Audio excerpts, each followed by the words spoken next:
नमस्कार मंडळी. आजकाल आपण एका अशा जगात जगतोय जिथे माहितीचा अक्षरशः महापूर आलाय, नाही का?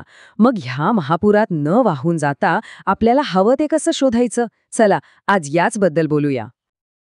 खरं सांगायचं तर आपल्या चारी बाजूंनी माहितीचं जणू काही स्फोटच झालाय.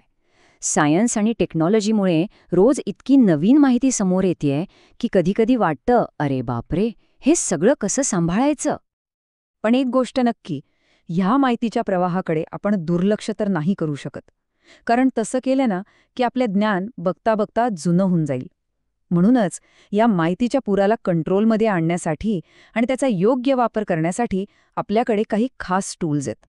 आणि ह्याच टूल्सना आपण म्हणतो इन्फॉर्मेशन कम्युनिकेशन टेक्नॉलॉजी, म्हणजेच ICT.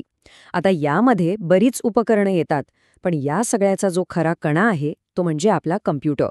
चला तर मग या शक्तिशाली मशीनच्या आत नक्की काय दडले ते बघूया. ओके, तर आधुनिक कम्प्युटरच्या आत काय चालतं, तो काम कसा करतो, हे समजून घेण्यासाठी आपल्याला थोडं मागे जावं लागेल. म्हणजे अगदी त्याच्या इतिहासापासून सुरुवात करावी लागेल. कॉम्प्युटरचा प्रवास खरंच खूप इंटरेस्टिंग आहे बरं का. विचार करा, 1946चा ENIAC सारखा पहिला कम्प्युटर, तो अख्खी खोली व्यापायचा, वीज तर इतकी खायचा की विचारायलाच नको, आणि गरम व्हायचा तो वेगळाच. आणि तिथून आज आपण आलोय ते थेट आपल्या खिशात मावणाऱ्या 5व्या पिढीच्या पॉवरफुल डिव्हायसेसपर्यंत. केवढी मोठी झेप आहे ही. तर कोणताही कम्प्युटर, मग तो जुना असो की नवीन, तो कसा विचार करतो किंवा काम करतो याची एक अगदी बेसिक प्रोसेस आहे. फक्त 3 सोपे टप्पे आहेत. पहिलं, इनपुट युनिटमधून माहिती आत घेतली जाते. दुसरं, प्रोसेसिंग युनिट त्यावर काम करतं. आणि तिसरं, आउटपुट युनिट आपल्याला त्याचा रिझल्ट दाखवतं. आहे की नाही सोपं?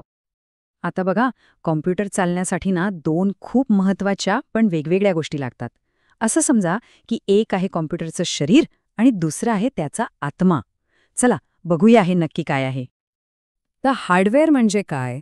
सोप्या भाषेत सांगायचं तर कॉम्प्युटरचे ते सगळे पार्ट्स ज्यांना आपण बघू शकतो, हात लावू शकतो, जसे की मॉनिटर, कीबोर्ड, माऊस.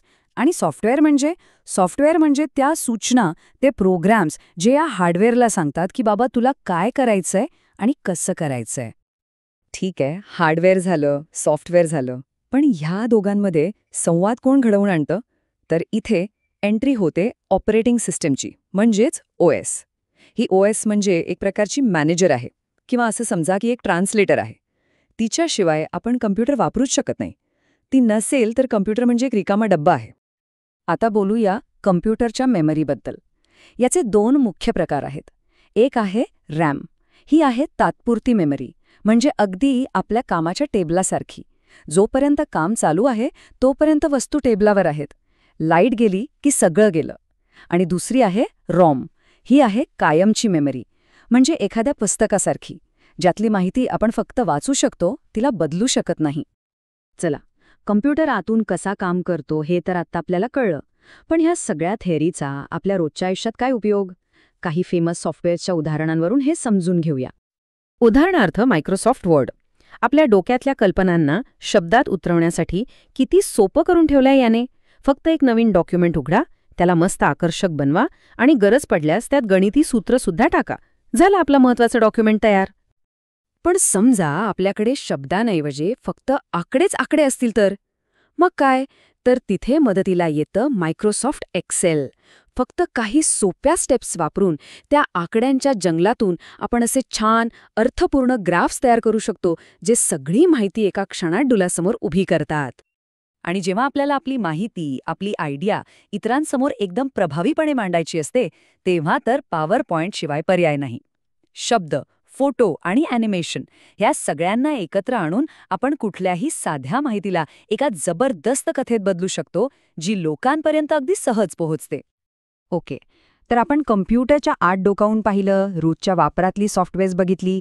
चला आता थोडं झूम आउट करूया आणि बघूया की या टेक्नॉलॉजीचा आपल्या विज्ञानावर आणि समाजावर एकूण काय परिणाम होतोय. आजच्या काळात विज्ञानाची प्रगती ICT शिवाय शक्यच नाही.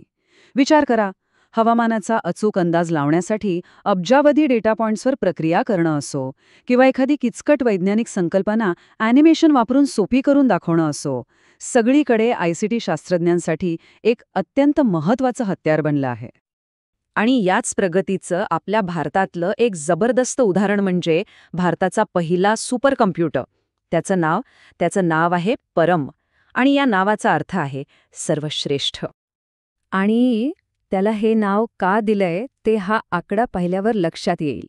परम सुपर कम्प्युटर फक्त एका सेकंदात 1 अब्ज गणितं सोडवू शकतो.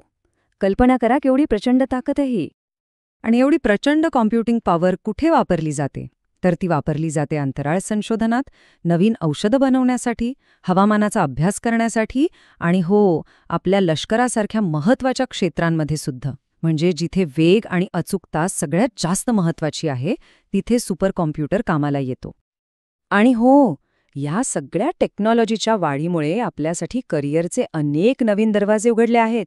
सॉफ्टवेअर बनवण्यापासून ते हार्डवेअरची देखभाल करण्यापर्यंत आणि हे तंत्रज्ञान लोकांना शिकवण्यापर्यंत या प्रत्येक क्षेत्रात आज हुशार लोकांची खूप गरज आहे. तर बघा, आपण सुरुवात केली होती माहितीच्या महापुरापासून. त्याला काबूत आणण्यासाठी आपण ही सगळी उपकरणं, हे तंत्रज्ञान तयार केलं. आता खरा प्रश्न हा आहे की या शक्तिशाली साधनांचा वापर करून आपण आपल्या भविष्यासाठी आणखी कोणती नवीन, अद्भुत विश्व निर्माण करणार आहोत यावर विचार करायला हरकत नाही.